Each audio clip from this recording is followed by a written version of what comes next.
Great Expectations by Charles Dickens. Chapter 3. It was a rainy morning, and very damp. I had seen the damp lying on the outside of my little window, as if some goblin had been crying there all night, and using the window for a pocket handkerchief. Now, I saw the damp lying on the bare hedges and spare grass, like a coarser sort of spider's webs, hanging itself from twig to twig and blade to blade. On every rail and gate wet lay clammy, and the marsh mist was so thick that the wooden finger on the post directing people to our village, a direction which they never accepted, for they never came there, was invisible to me until I was quite close under it. Then, as I looked up at it, while it dripped, it seemed to my oppressed conscience like a phantom devoting me to the hulks. The mist was heavier yet when I got out upon the marshes, so that instead of my running at everything, everything seemed to run at me. This was very disagreeable to a guilty mind. The gates and dikes and banks came bursting at me through the mist, as if they cried as plainly as could be, "A boy with somebody else's pork pie! Stop him!" The cattle came upon me with like suddenness, staring out of their eyes, and steaming out of their nostrils. "Halloa, young thief!" One black ox, with a white cravat on, who even had to my awakened conscience something of a clerical air, fixed me so obstinately with his eyes, and moved his blunt head round in such an accusatory manner as I moved round, that I blubbered out to him, "I couldn't help it, sir. It wasn't for myself I took it." Upon which he put down his head, blew a cloud of smoke out of his nose, and vanished with a kick-up of his hind legs and a flourish of his tail. All this time I was getting on towards the river, but however fast I went, I couldn't warm my feet, to which the damp cold seemed riveted, as the iron was riveted to the leg of the man I was running to meet. I knew my way to the Battery, pretty straight, for I had been down there on a Sunday with Joe, and Joe, sitting on an old gun, had told me that when I was 'prentice to him, regularly bound, we would have such larks there. However, in the confusion of the mist, I found myself at last too far to the right, and consequently had to try back along the river side, on the bank of loose stones above the mud and the stakes that staked the tide out. Making my way along here with all dispatch, I had just crossed a ditch which I knew to be very near the Battery, and had just scrambled up the mound beyond the ditch, when I saw the man sitting before me. His back was towards me, and he had his arms folded, and was nodding forward, heavy with sleep. I thought he would be more glad if I came upon him with his breakfast, in that unexpected manner, so I went forward softly and touched him on the shoulder. He instantly jumped up, and it was not the same man, but another man. And yet this man was dressed in coarse grey too, and had a great iron on his leg, and was lame, and hoarse, and cold, and was everything that the other man was, except that he had not the same face, and had a flat broad-brimmed low-crowned felt hat on. All this I saw in a moment, for I had only a moment to see it in. He swore an oath at me, made a hit at me, it was a round weak blow that missed me and almost knocked himself down, for it made him stumble, and then he ran into the mist, stumbling twice as he went, and I lost him. "It's the young man," I thought, feeling my heart shoot as I identified him. I dare say I should have felt a pain in my liver too, if I had known where it was. I was soon at the Battery after that, and there was the right man, hugging himself, and limping to and fro, as if he had never all night left off hugging and limping, waiting for me. He was awfully cold, to be sure. I half expected to see him drop down before my face and die of deadly cold. His eyes looked so awfully hungry too, that when I handed him the file and he laid it down on the grass, it occurred to me he would have tried to eat it if he had not seen my bundle. He did not turn me upside down this time to get at what I had, but left me right side upwards while I opened the bundle and emptied my pockets. "What's in the bottle, boy?" said he. "Brandy," said I. He was already handing mincemeat down his throat in a most curious manner, more like a man who was putting it away somewhere in a violent hurry than a man who was eating it. But he left off to take some of the liquor. He shivered all the while so violently that it was quite as much as he could do to keep the neck of the bottle between his teeth without biting it off. "I think you have got the ague," said I. "I'm much of your opinion, boy," said he.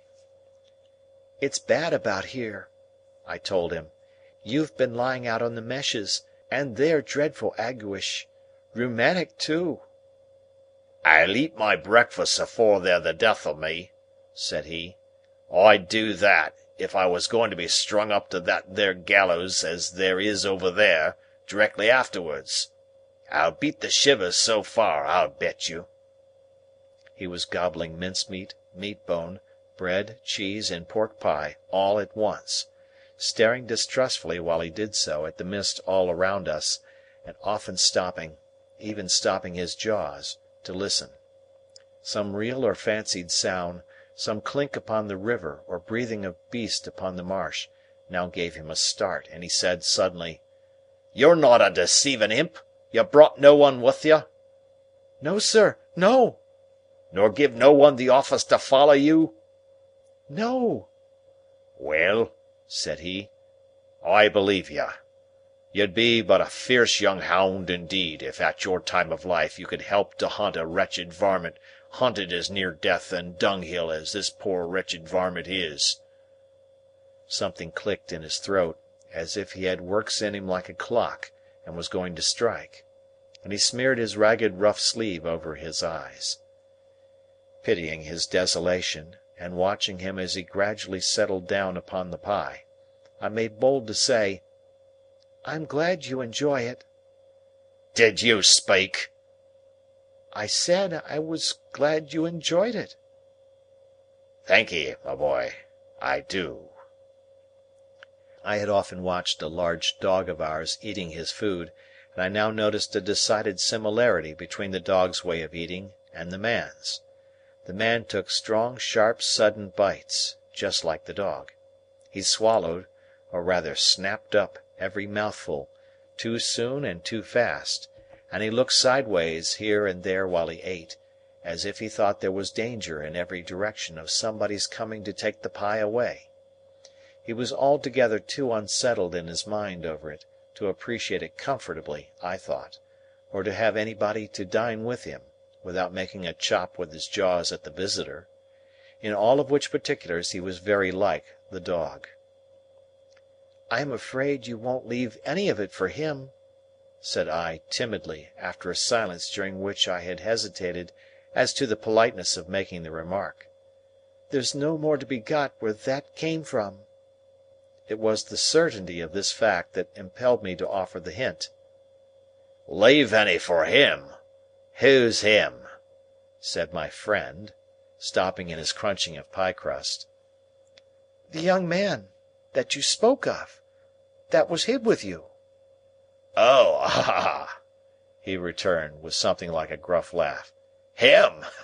Yes, yes. He don't want no wittles." "I thought he looked as if he did," said I. The man stopped eating and regarded me with the keenest scrutiny and the greatest surprise. "Looked? When?" "Just now." "Where?" "Yonder," said I, pointing. "Over there, where I found him nodding asleep, and thought it was you." He held me by the collar and stared at me so, that I began to think his first idea about cutting my throat had revived. "Dressed like you, you know, only with a hat," I explained, trembling, and I was very anxious to put this delicately, "and with the same reason for wanting to borrow a file. Didn't you hear the cannon last night?" "Then there was firing," he said to himself. "I wonder you shouldn't have been sure of that," I returned, "for we heard it up at home, and that's farther away, and we were shut in besides." "Why, see now," said he, "when a man's alone on these flats, with a light head and a light stomach, perishin' of cold and want, he hears nothin' all night but guns firing and voices calling. Hears? He sees the soldiers, with their red coats lighted up by the torches carried afore, closin' in round him.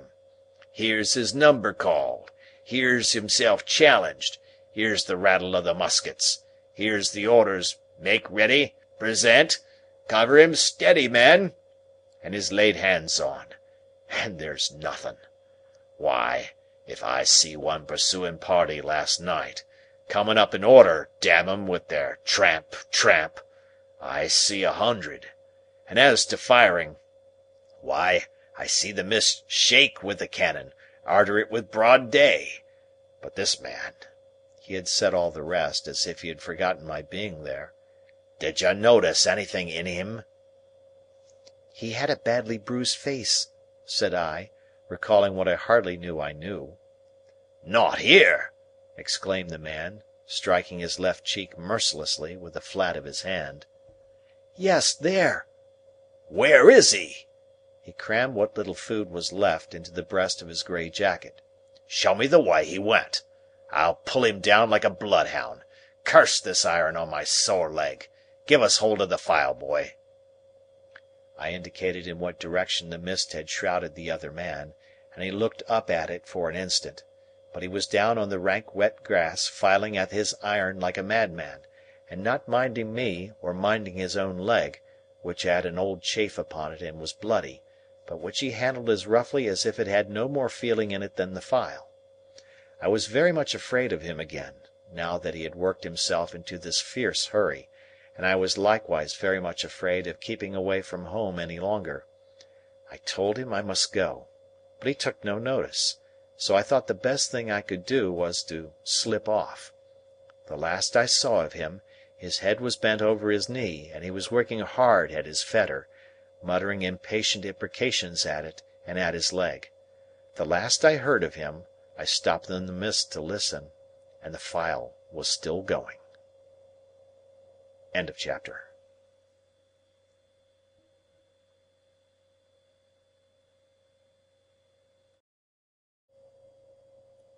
Great Expectations by Charles Dickens. Chapter 4. I fully expected to find a constable in the kitchen, waiting to take me up. But not only was there no constable there, but no discovery had yet been made of the robbery. Mrs. Joe was prodigiously busy in getting the house ready for the festivities of the day, and Joe had been put upon the kitchen doorstep to keep him out of the dustpan, an article into which his destiny always led him, sooner or later, when my sister was vigorously reaping the floors of her establishment. "And where the deuce have you been?" was Mrs. Joe's Christmas salutation, when I and my conscience showed ourselves. I said I had been down to hear the carols. "Ah, well!" observed Mrs. Joe. "You might have done worse." Not a doubt of that, I thought. "Perhaps if I warn't a blacksmith's wife, and, what's the same thing, a slave with her apron never off, I should have been to hear the carols," said Mrs. Joe. "I'm rather partial to carols myself, and that's the best of reasons for my never hearing any." Joe, who had ventured into the kitchen after me, as the dustpan had retired before us, drew the back of his hand across his nose with a conciliatory air, when Mrs. Joe darted a look at him, and, when her eyes were withdrawn, secretly crossed his two forefingers, and exhibited them to me, as our token that Mrs. Joe was in a cross temper. This was so much her normal state, that Joe and I would often, for weeks together, be, as to our fingers, like monumental crusaders as to their legs. We were to have a superb dinner, consisting of a leg of pickled pork and greens, and a pair of roast stuffed fowls. A handsome mince pie had been made yesterday morning, which accounted for the mincemeat not being missed, and the pudding was already on the boil. These extensive arrangements occasioned us to be cut off unceremoniously in respect of breakfast. "For I ain't," said Mrs. Joe, "I ain't a-going to have no formal cramming and busting and washing up now, with what I've got before me, I promise you." So, we had our slices served out, as if we were 2,000 troops on a forced march instead of a man and boy at home, and we took gulps of milk and water, with apologetic countenances, from a jug on the dresser. In the meantime, Mrs. Joe put clean white curtains up, and tacked a new flowered flounce across the wide chimney to replace the old one, and uncovered the little state parlour across the passage, which was never uncovered at any other time, but passed the rest of the year in a cool haze of silver paper, which even extended to the 4 little white crockery poodles on the mantel-shelf, each with a black nose and a basket of flowers in his mouth, and each the counterpart of the other. Mrs. Joe was a very clean housekeeper, but had an exquisite art of making her cleanliness more uncomfortable and unacceptable than dirt itself. Cleanliness is next to godliness, and some people do the same by their religion. My sister, having so much to do, was going to church vicariously; that is to say, Joe and I were going. In his working clothes, Joe was a well-knit, characteristic-looking blacksmith. In his holiday clothes, he was more like a scarecrow in good circumstances than anything else. Nothing that he wore then fitted him or seemed to belong to him, and everything that he wore then grazed him. On the present festive occasion he emerged from his room, when the blithe bells were going, the picture of misery, in a full suit of Sunday penitentials. As to me, I think my sister must have had some general idea that I was a young offender whom an accoucheur policeman had taken up, on my birthday, and delivered over to her, to be dealt with according to the outraged majesty of the law. I was always treated as if I had insisted on being born in opposition to the dictates of reason, religion, and morality, and against the dissuading arguments of my best friends. Even when I was taken to have a new suit of clothes, the tailor had orders to make them like a kind of reformatory, and on no account to let me have the free use of my limbs. Joe and I going to church, therefore, must have been a moving spectacle for compassionate minds. Yet, what I suffered outside was nothing to what I underwent within. The terrors that had assailed me whenever Mrs. Joe had gone near the pantry, or out of the room, were only to be equalled by the remorse with which my mind dwelt on what my hands had done. Under the weight of my wicked secret, I pondered whether the church would be powerful enough to shield me from the vengeance of the terrible young man, if I divulged to that establishment. I conceived the idea that the time when the banns were read and when the clergyman said, "You are now to declare it," would be the time for me to rise and propose a private conference in the vestry. I am far from being sure that I might not have astonished our small congregation by resorting to this extreme measure, but for its being Christmas Day and no Sunday. Mr. Wopsle, the clerk at church, was to dine with us, and Mr. Hubble the wheelwright, and Mrs. Hubble, and Uncle Pumblechook, Joe's uncle, but Mrs. Joe appropriated him, who was a well-to-do corn chandler in the nearest town, and drove his own chaise cart. The dinner hour was 1:30. When Joe and I got home, we found the table laid, and Mrs. Joe dressed, and the dinner dressing, and the front door unlocked (it never was at any other time) for the company to enter by, and everything most splendid, and still not a word of the robbery. The time came, without bringing with it any relief to my feelings, and the company came. Mr. Wopsle, united to a Roman nose and a large shining bald forehead, had a deep voice, which he was uncommonly proud of. Indeed, it was understood among his acquaintance that if you could only give him his head, he would read the clergyman into fits. He himself confessed that if the church was thrown open, meaning to competition, he would not despair of making his mark in it. The church not being thrown open, he was, as I have said, our clerk. But he punished the amens tremendously, and when he gave out the psalm (always giving the whole verse), he looked all round the congregation first, as much as to say, "You have heard my friend overhead. Oblige me with your opinion of this style." I opened the door to the company, making believe that it was a habit of ours to open that door, and I opened it first to Mr. Wopsle, next to Mr. and Mrs. Hubble, and last of all to Uncle Pumblechook. N.B. I was not allowed to call him uncle, under the severest penalties. "Mrs. Joe," said Uncle Pumblechook, a large, hard-breathing, middle-aged, slow man, with a mouth like a fish, dull staring eyes, and sandy hair standing upright on his head, so that he looked as if he had just been all but choked, and had that moment come to. "I have brought you as the compliments of the season. I have brought you, Mum, a bottle of sherry wine, and I have brought you, Mum, a bottle of port wine." Every Christmas Day he presented himself, as a profound novelty, with exactly the same words, and carrying the 2 bottles like dumb-bells. Every Christmas Day Mrs. Joe replied as she now replied, "Oh, Uncle Pumblechook, this is kind." Every Christmas Day he retorted, as he now retorted, "It's no more than your merits, and now are you all bobbish, and how's 6 of halfpence?" meaning me. We dined on these occasions in the kitchen, and adjourned, for the nuts and oranges and apples, to the parlour, which was a change very like Joe's change from his working clothes to his Sunday dress. My sister was uncommonly lively on the present occasion, and indeed was generally more gracious in the society of Mrs. Hubble than in other company.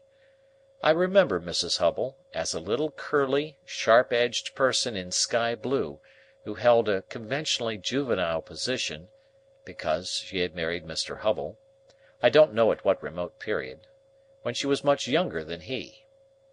I remember Mr. Hubble as a tough, high-shouldered, stooping old man, of a sawdusty fragrance, with his legs extraordinarily wide apart, so that in my short days I always saw some miles of open country between them when I met him coming up the lane. Among this good company I should have felt myself, even if I hadn't robbed the pantry, in a false position. Not because I was squeezed in at an acute angle of the tablecloth, with the table in my chest, and the Pumblechookian elbow in my eye, nor because I was not allowed to speak, I didn't want to speak, nor because I was regaled with the scaly tips of the drumsticks of the fowls, and with those obscure corners of pork of which the pig, when living, had had the least reason to be vain. No, I should not have minded that, if they would only have left me alone. But they wouldn't leave me alone. They seemed to think the opportunity lost, if they failed to point the conversation at me, every now and then, and stick the point into me. I might have been an unfortunate little bull in a Spanish arena, I got so smartingly touched up by these moral goads. It began the moment we sat down to dinner. Mr. Wopsle said grace with theatrical declamation, as it now appears to me, something like a religious cross of the Ghost in Hamlet with Richard the Third, and ended with the very proper aspiration that we might be truly grateful. Upon which my sister fixed me with her eye, and said in a low reproachful voice, "Do you hear that? Be grateful?" "Especially," said Mr. Pumblechook, "be grateful, boy, to them which brought you up by hand." Mrs. Hubble shook her head, and contemplating me with a mournful presentiment that I should come to no good, asked, "Why is it that the young are never grateful?"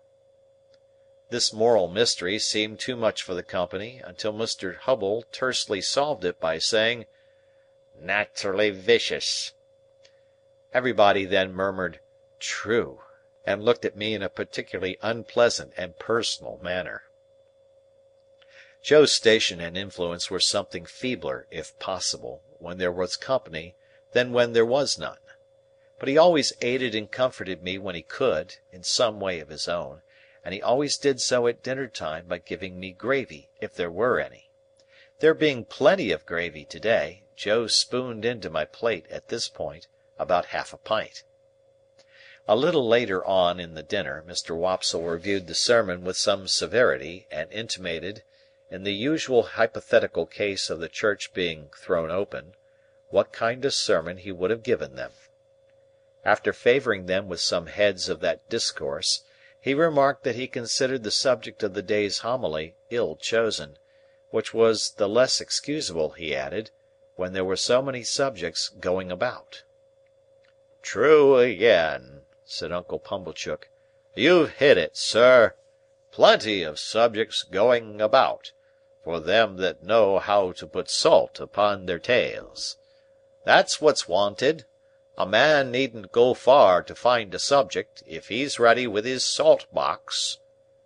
Mr. Pumblechook added, after a short interval of reflection, "Look at pork alone. There's a subject. If you want a subject, look at pork." "True, sir. Many a moral for the young," returned Mr. Wopsle, and I knew he was going to lug me in before he said it, "might be deduced from that text." "You listen to this," said my sister to me in a severe parenthesis. Joe gave me some more gravy. "Swine," pursued Mr. Wopsle in his deepest voice, and pointing his fork at my blushes, as if he were mentioning my Christian name, "swine were the comparisons of the prodigal. The gluttony of swine is put before us, as an example to the young." I thought this pretty well in him who had been praising up the pork for being so plump and juicy. "What is detestable in a pig is more detestable in a boy." "Or girl," suggested Mr. Hubble. "Of course, or girl, Mr. Hubble," assented Mr. Wopsle, rather irritably. "But there is no girl present." "Besides," said Mr. Pumblechook, turning sharp on me, "think what you've got to be grateful for. If you'd been born a squeaker—" "He was, if ever a child was," said my sister, most emphatically. Joe gave me some more gravy. "Well, I mean a four-footed squeaker," said Mr. Pumblechook. "If you had been born such, would you have been here now? Not you." "Unless in that form," said Mr. Wopsle, nodding towards the dish. "But I don't mean in that form, sir," returned Mr. Pumblechook, who had an objection to being interrupted. "I mean, enjoying himself with his elders and betters, and improving himself with their conversation, and rolling in the lap of luxury. Would he have been doing that? No, he wouldn't. And what would have been your destination?" turning on me again.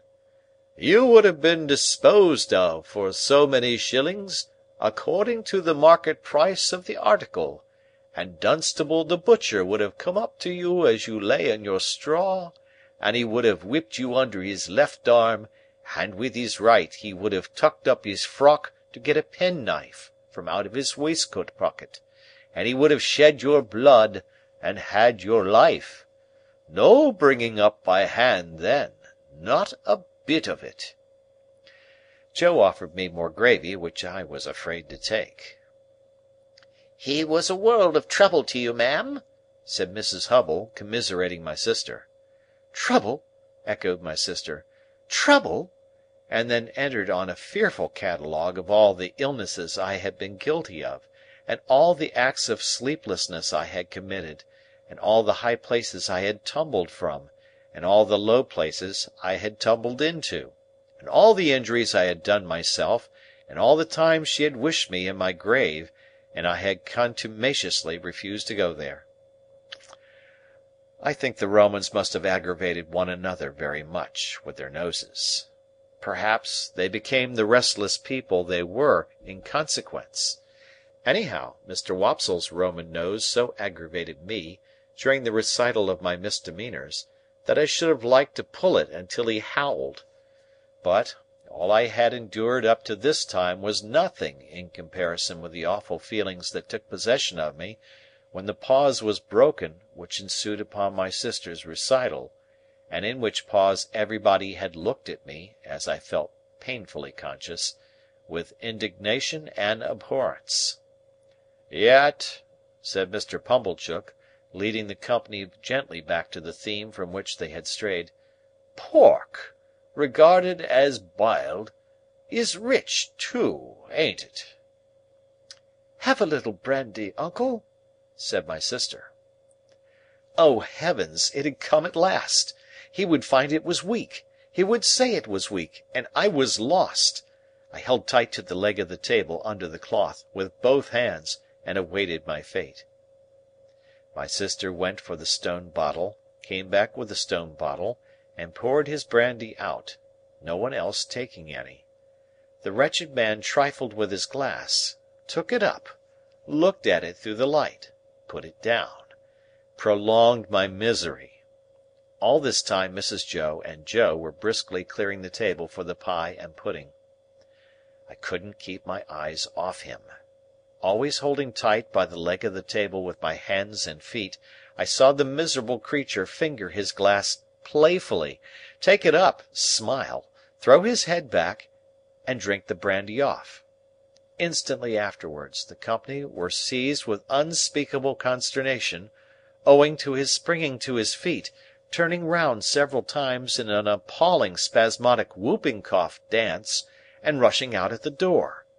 He then became visible through the window, violently plunging and expectorating, making the most hideous faces, and apparently out of his mind. I held on tight, while Mrs. Joe and Joe ran to him. I didn't know how I had done it, but I had no doubt I had murdered him somehow. In my dreadful situation, it was a relief when he was brought back, and surveying the company all round as if they had disagreed with him, sank down into his chair with one significant gasp. "Tar!" I had filled up the bottle from the tar-water jug. I knew he would be worse by and by. I moved the table, like a medium of the present day, by the vigour of my unseen hold upon it. "Tar!" cried my sister, in amazement. "Why, how could ever tar come there?" But Uncle Pumblechook, who was omnipotent in that kitchen, wouldn't hear the word, wouldn't hear of the subject, imperiously waved it all away with his hand, and asked for hot gin and water. My sister, who had begun to be alarmingly meditative, had to employ herself actively in getting the gin, the hot water, the sugar, and the lemon peel, and mixing them. For the time being, at least, I was saved. I still held on to the leg of the table, but clutched it now with the fervour of gratitude. By degrees I became calm enough to release my grasp and partake of pudding. Mr. Pumblechook partook of pudding. All partook of pudding. The course terminated, and Mr. Pumblechook had begun to beam under the genial influence of gin and water. I began to think I should get over the day, when my sister said to Joe, "Clean plates. Cold." I clutched the leg of the table again immediately, and pressed it to my bosom, as if it had been the companion of my youth and friend of my soul. I foresaw what was coming, and I felt that this time I really was gone. "You must taste," said my sister, addressing the guests with her best grace, "you must taste, to finish with, such a delightful and delicious present of Uncle Pumblechook's." Must they? Let them not hope to taste it. "You must know," said my sister, rising, "it's a pie, a savoury pork pie." The company murmured their compliments. Uncle Pumblechook, sensible of having deserved well of his fellow creatures, said, quite vivaciously, all things considered, "Well, Mrs. Joe, we'll do our best endeavours. Let us have a cut at this same pie." My sister went out to get it. I heard her steps proceed to the pantry. I saw Mr. Pumblechook balance his knife. I saw reawakening appetite in the Roman nostrils of Mr. Wopsle. I heard Mr. Hubble remark that "a bit of savoury pork pie would lay atop of anything you could mention, and do no harm." And I heard Joe say, "You shall have some, Pip." I have never been absolutely certain whether I uttered a shrill yell of terror, merely in spirit, or in the bodily hearing of the company. I felt that I could bear no more, and that I must run away. I released the leg of the table, and ran for my life.